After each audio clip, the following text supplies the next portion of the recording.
का जो हमारा टॉपिक है वो क्या है, ऊष्मागतिकी का पहला नियम।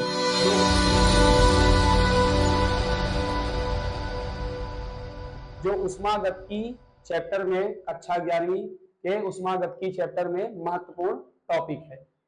ऊष्मागतिकी का पहला नियम, ऊष्मागतिकी का जो पहला नियम है वो वैज्ञानिक मेयर तथा होल्महोल्ट्ज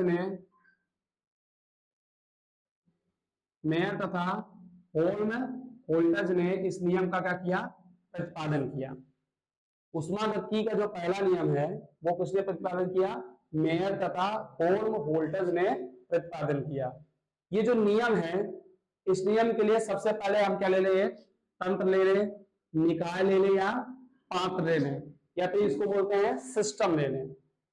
आपको मैंने बताया था कि सिस्टम क्या होता है, ब्रह्मांड में कोई भी अधिकल्पित या वास्तविक अंश जिसमें ऊष्मागतिकी का क्या किया जाता है, अध्ययन किया जाता है, उसे क्या कहते हैं, पात्र, तंत्र, निकाय या सिस्टम।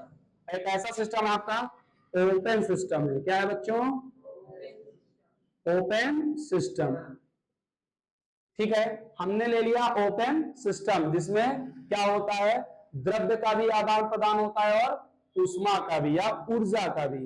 ऐसा सिस्टम जिसमें द्रव्य का भी आदान प्रदान हो और ऊष्मा का भी या ऊर्जा का भी, उसे क्या कहते हैं, ओपन सिस्टम। अब इस ओपन सिस्टम में सबसे पहले हम मिलाएंगे H2 गैस डालते हैं और Cl2 गैस। इस ओपन सिस्टम में हमने क्या किया, हाइड्रोजन गैस को डाला, क्लोरीन गैस को डाला, और जैसे ही आपने हाइड्रोजन और क्लोरीन दोनों गैस को डाला तो इसमें क्या होगा, यहाँ क्रिया करेगा, आपस में क्या करेगा, क्रिया।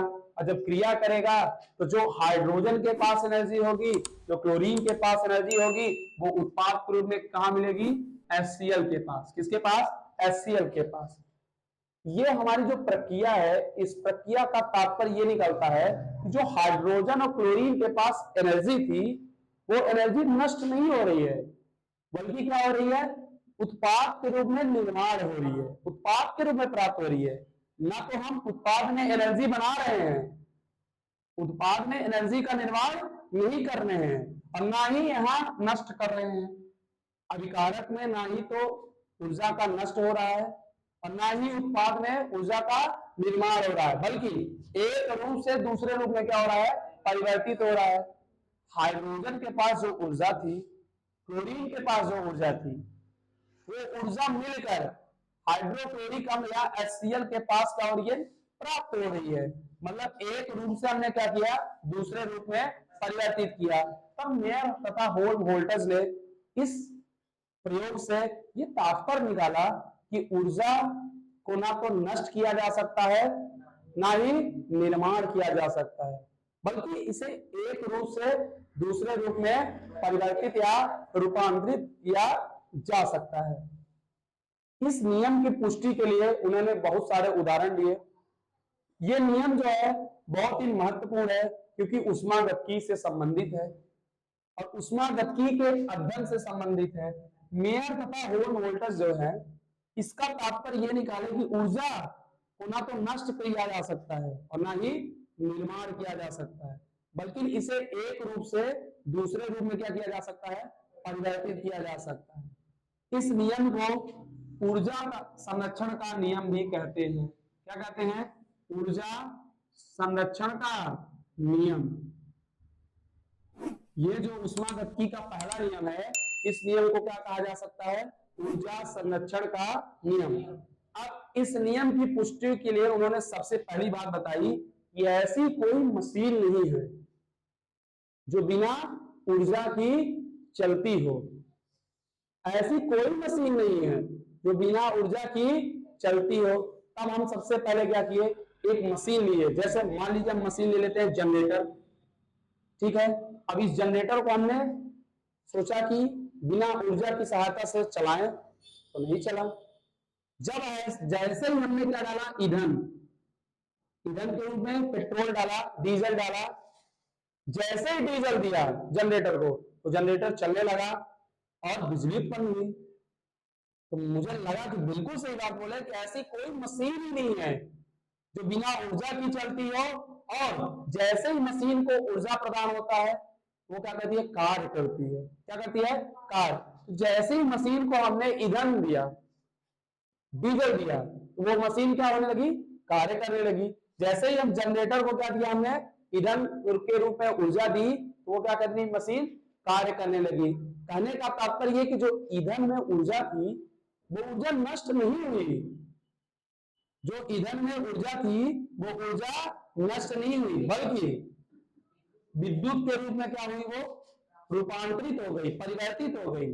और आपने अभी जस्ट इस नियम को पढ़ा है कि इस नियम के अनुसार ये होता है कि ऊर्जा को ना तो नष्ट किया जा सकता है, ना ही निर्माण किया जा सकता है, बल्कि इसे एक रूप से दूसरे रूप में क्या किया जाता है, परिवर्तित किया जाता है। तो मशीन में जैसे ही जनरेटर में आपने क्या डाला, ईंधन, जैसे ईंधन डाला तो आपकी क्या होगी, विद्युत धारा। दूसरी की बात, दूसरा उदाहरण ले लें हम, इंडक्शन।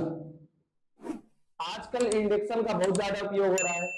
अब इंडक्शन में आप खाली इंडक्शन रखो तो बनाओ, खाना पकाओ, कोई मतलब नहीं है। जैसे इंडक्शन को आप प्लग में लगाते हो, विद्युत धारा देते हो, तो उस इंडक्शन से क्या होती है, ताप उत्पन्न होती है। क्या उत्पन्न होती है, ताप। तो मतलब विद्युत धारा के माध्यम से आपने क्या दिया, ऊर्जा। मतलब ऊर्जा किस माध्यम से दी, विद्युत के माध्यम से, और आपको प्राप्त क्या हुआ, ताप के माध्यम से। मतलब आपकी ऊर्जा नष्ट नहीं हुई है, बल्कि रूपांतरित होकर किस रूप में आ रही है, ताप के रूप में। अर्थात मेयर तथा होल वोल्टेज जो नियम दिए थे कि ऊर्जा को ना तो नष्ट किया जा सकता है, ना ही निर्माण किया जा सकता है, बल्कि इसे एक रूप से दूसरे रूप में क्या किया जाता है, परिवर्तित किया जाता है। इस नियम को हम क्या कहते हैं, ऊष्मागतिकी का पहला नियम कहते हैं, और इस नियम को कहते हैं हम ऊर्जा संरक्षण का नियम। अगर इस नियम को अगर आप नहीं समझ पा रहे हैं तो सबसे बड़ा उदाहरण हम लोग हैं, हमारा शरीर से बड़ा कोई भी मशीन नहीं है। यदि हमारे शरीर में ऊर्जा ना हो तो हम क्या कार्य कर पाते हैं, हम आपको पढ़ा पाएंगे यदि हमारे शरीर में ऊर्जा होगी तो, नहीं ना। तो जैसे ही हमारे शरीर के लिए ऊर्जा, हम भोजन करते हैं, जब भोजन करते हैं तो हमें ऊर्जा मिलती है। हमें ऊर्जा किस माध्यम से मिली, भोजन के माध्यम से, और हम आपको क्या करते हैं, कार्य करते हैं।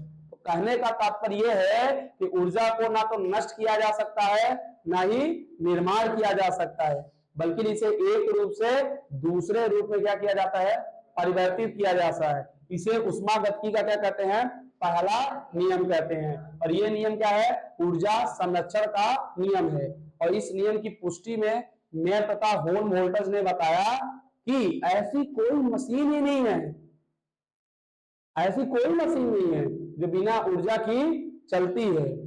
और जैसे ही मशीन को आप ऊर्जा प्रदान करते हो वो क्या करती है, कार्य करती है। क्या करती है, कार्य। समझा गई बात, ठीक। दूसरी बात आपको मैंने बताया कि जैसे ही आप किसी भी मशीन को विद्युत दोगे तो क्या देगी, आपको ताप देगा। क्या देगा, ताप। मतलब विद्युत ऊर्जा से आप क्या प्रदान कर रहे हो, तापीय ऊर्जा। क्या प्राप्त कर रहे हो, तापीय ऊर्जा।